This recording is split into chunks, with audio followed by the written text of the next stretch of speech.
Hello beautiful Pisces, welcome back to Intuitive Energies, and this is the second read. If you haven't seen the first one, I would go watch that one first. It's going to make a lot more sense. Now, do realize that I am not a regular type reader. I do infuse part of my own experiences into it. I'm Pisces, so they use me as an example on certain things. So if you don't like that kind of reading, well, sorry, that's the way they are. Well, sorry, not sorry. And that's what my friend says. So, regardless, I just wanted to let you know in case you feel like you've been trapped here. I'm talking to only the new people in the room. Of course, I love all the people who have been with me for a while, who have just joined me and are very happy here. I'm very happy to have you here as well. Alright, so I have got, you know what this is? Look at this beautiful deck. There's just no words. This is a new Moonology deck, okay? I have been refraining from using it because I've been getting in touch with it. Well, I don't know if you would call it that, but anyway, just getting familiar is better. And definitely in touch with it because I've been touching it. I'm going to use it today to finish out the month, but I'm going to use it only, I think, in the new moon on the 4th, and just to see, because I love using the moon cards during the moon phases, so I may be lying. I may use it before then, but for now we'll stick to this. Alright. Alright, Pisces, so let's see here what we can get from this. This is such a beautiful deck. I have to admit, I think I like it even better than the other one. Okay, so, ooh.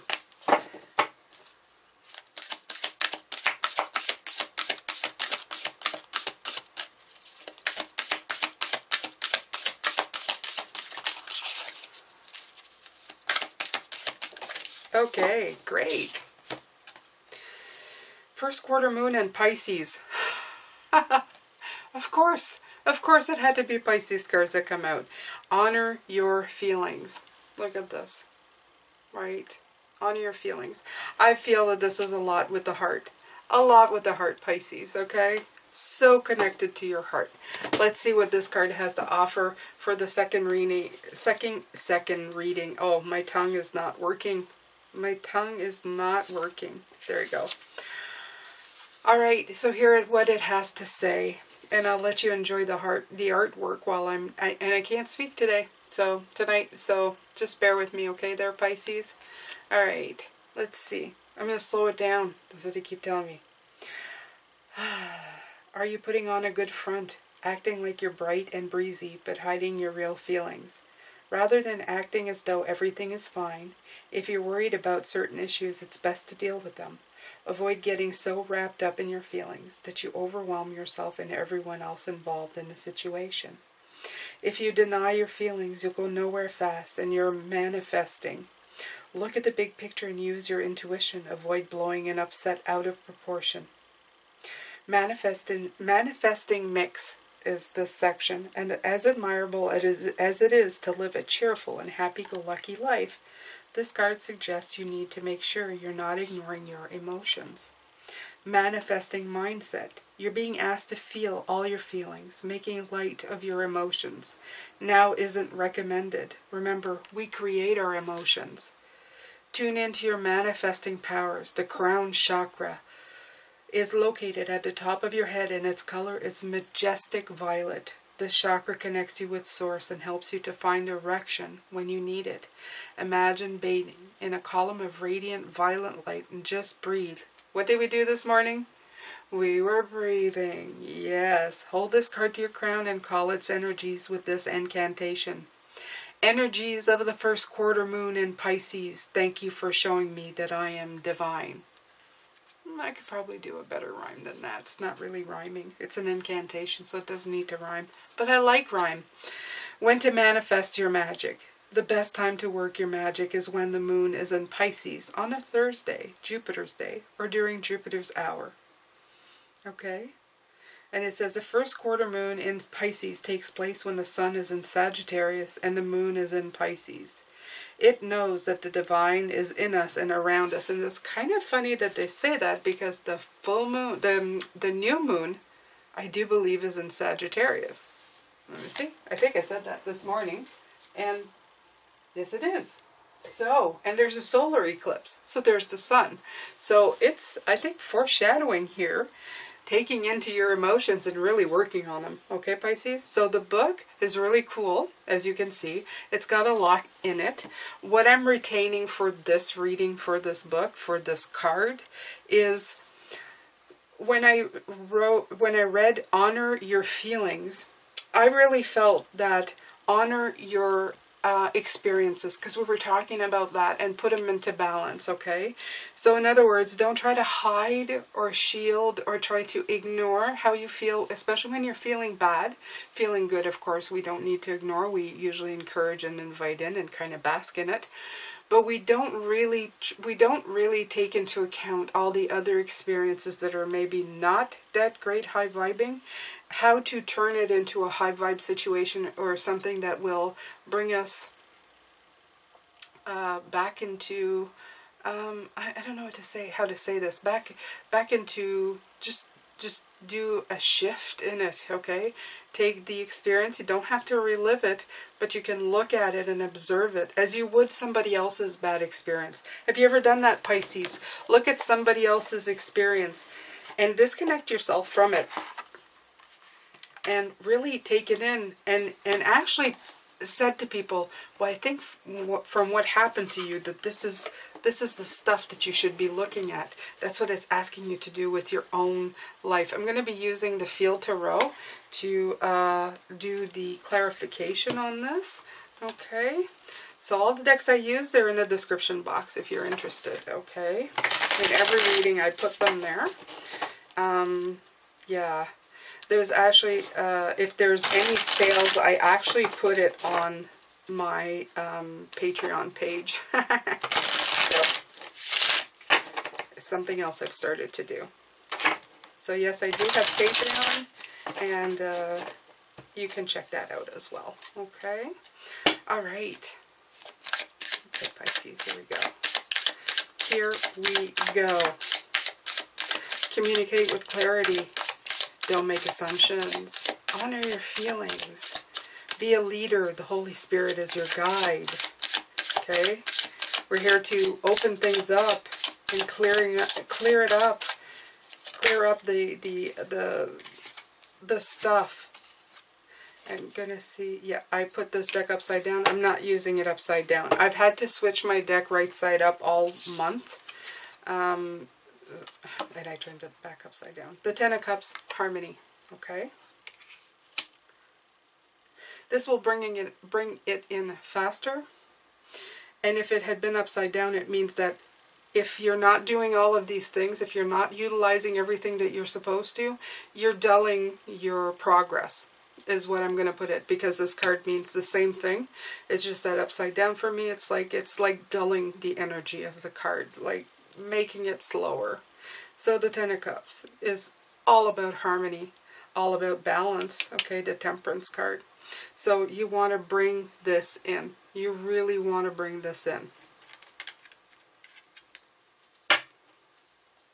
You also want to free yourself, such as this Judgment card. When you release the bad and keep the good, and that's what they're trying to say. All your experiences that you've been having, all the stuff that's been going on, if you don't take in the experience or the lessons or the wisdom from it, you're missing half of the story, is what it feels like. Okay, I like to honor your feelings as well. As it's also, for me, they're saying it's a permission for you to cry if needed. Okay, do you know that tears also release things? They release that tension and the pain that you feel, right? What I got from this Devil card is that sometimes we believe that the devil is restriction, and it's stuck in a cycle of guilt and frustration.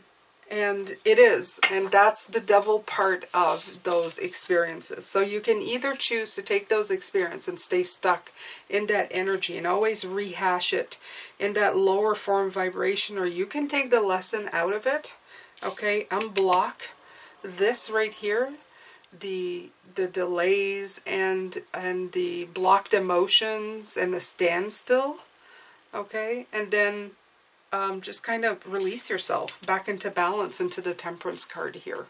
That's what you need to do. It's shedding the light on the darkness. It's always shedding the light on the darkness. And that's been a lot this month. Everything we've done, everything that we've seen, there's a light moment there. There is a light moment in everything. Okay? A breakthrough moment. The decks are still wanting to flip upside down, so the energies are a little bit reversed. I've been saying that for a while now, but I've never done it so much in my life than now. All right. We have movement, right. When we unblock this, we start have movement, and we bring others with us, such as this card here. We shed the light. We bring clarity in by honoring our feelings, by letting it go through us and then using all of that into wisdom. It builds into strength, it builds into freedom, it builds into character, and then we start moving forward because we start taking all the best parts of everything, the good, the bad, the ugly, everything, and we just kind of go. We go with it, okay? We start getting progress, getting energy, a lot of travel time, okay? It's all about overcoming blocks. It's this are the exact opposites, okay, of each other. The two of swords and the Eight of Wands, they're exact opposite. This is no movement, this is movement, okay? There's that deck flipping upside down again. All right, so, right. Also gets rid of the feeling of despair. So two very different tens at the end of this table. We have the harmony and we have despair. And right away what I heard is, which one do you want to be in? Do you want to take everything that's ever happened to you, like in the devil, and just live and rehash in that feeling of guilt and that feeling, that cycle of frustration, and be never-endingly hurt and desperate? Or do you want that cycle to end? Okay? I know this says despair, but to me, it's the end of a stressful situation. Always has been, always will be in any reading. Okay? Even in the worst times, when this card appears, it's like the end. Okay? The sting is gone. It's done. It's happened. It's finished. What are you going to retain from this? What are you going to take from this? How are you going to move forward and move on? Okay? What are you going to do with all of that? So that is exactly what this is right here. The two ends, the two ends of the spectrum. The harmony and the disharmony. Okay? Both have their places. Both have their value. One propels you forward, one gives you energy, makes you stronger, makes you shine the light that you came in. These are pictures of me, by the way, when I was very little, if you didn't see the first video. This is the stuff that really you come in with, all that freshness and that high vibration that you come into, okay? As you go along, this is the stuff you accumulate. This is the stuff that really, you know, is teaching you, that puts you to task, okay? This is the stuff that you got to hold on to and move forward with. So, there you go, okay, with the three. This will help you with your ability to lead and inspire. If you had never suffered anything in your life, do you think you would be a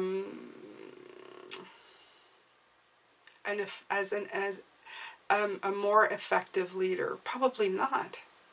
Because if you can connect to people And if you can become a healer because you have healed yourself or have gone through something yourself, don't you think that that makes you a more effective leader? That makes you communicate with more clarity? That people will be more inspired to follow your lead because they know that you know what you're talking about. They know, you know where you've been there, okay? Yeah, the Eight of Swords. So, I was feeling that with the Two of Swords. I feel it with the Eight of Swords. The Eight of Swords is just putting in that this is something that we do for ourselves. We block ourselves, okay? Bad things will come and go. Lessons will be learned. But we choose what we do with that energy. We either absorb it, shift it into something that we can use, or we sit there and let it block us, and sit with it, and block, and feel like we're being sidelined. And then we restrict ourselves with that devil card. We have helpless thoughts, we fear change, we start limiting our beliefs, we become inner critics, we have excuses, we develop the victim mentality, and we don't see how anything will ever change. We feel there's no way out, we stand alone in defense, and we're self-defeated. And that is the energy right here of this Ten of Swords that you're feeling, okay? But there's no need for it. You don't need to feel this way. You don't need to hold on to this. You don't need to make this your credo. Don't even know where that comes from. Credo? Credo. That's like your motto, your mantra. Yeah, okay. Your credo. Weird word. When I get a weird word, it usually means it's going to connect with one of you because it's not my lingo, it's not my language form. It's not the way I speak, so somebody uses credo here, and I'm saying it wrong. Credo. Credo? Let it go. Letting it go. Okay, so, right, here we go. Nine of Wands, resilience. So, the resilience, I love the Nine of Wands. The Nine of Wands is usually the card is am I going to stand here defeated and wounded? Or am I going to hold on and turn this thing into something? Because you're almost there, don't give up, okay? So this is a critical moment. How are you going to turn this energy? What are you going to do with it? Are you going to be resilient and carry on? Or are you going to give up, okay? So this is Spirit say, we come to that point. And you know, sometimes we will feel like we're going to give up. I know I've had that feeling. I know I've felt that way. I felt like I'm going to give up. And as I put it, as I let it drop beside the leadership cupboard, believe me, all good leaders have come to that point in their lives where they were ready to give up. What made them different than the rest? They did not. That's why they're in leadership now. That's why they did not give up, okay? Like I said, even the biggest oppressive CEO in the world has had battles to come against, unless they've been like really just everything dropped in their lap, which happens too. But many of the CEOs that are self-made, they have suffered through this. They have been resilient, okay? So even in there, even if you don't like them, even if you don't like the business they're in, they have gone through their own journey and they have had the strength to carry on, okay? Doesn't mean that they don't have any work to do. You have work to do till the day you die. You never have nothing to do when you come here, okay? This doesn't happen. So tomorrow there'll be something else for you to look at, and that's just the way of the world, okay? Doesn't have to be anything big. It could be something very small. Some days will be bigger, some days will be smaller. Seasons, reasons, whatever. But that's just the way it is. All right, so Pisces, let's look at the below the deck. There you go, you have the sun. Okay? So the sun is shining on you, Pisces, absolutely. You can make things turn out okay. Okay? you can put, the sun is the card of clarity and success. So communicate with clarity, clarity, clarity. There's stuff to remind you, okay? These are not like break the bank type of readings. They're readings that are telling me to remind you of the little things that sometimes you forget. It's like you'll do something for a while. Spirit will come in and tell you, do it this way. And you'll do it for a while, but then you kind of revert back to the devil energy. And you start doing it the old way, and you start wondering, why are things going back to the way they were? What's happening? Okay? They're saying these readings are to remind you of what you were thought, but are forgetting to put into practice. Okay? They want you to just go through your mindset, go through your energies, and remember that you can always start again tomorrow. You wake up and you can always reinvest your energy in the right place, going in the right direction again. Nothing is ever lost forever when it comes to energy. Your energy can always be changed to match what you need it to do. So don't give up. I'm here to remind you, they're here to remind you that you are a bright, shining light, that you're learning everything to put it to good use, and it's all going to get clearer as you go, Pisces. I'm sending you lots of love, light, and blessings. As always, Pisces, this is the last day of November. I'm sending you so much love, and we're going to start December on a brand new, in a brand new energy, in a brand new way.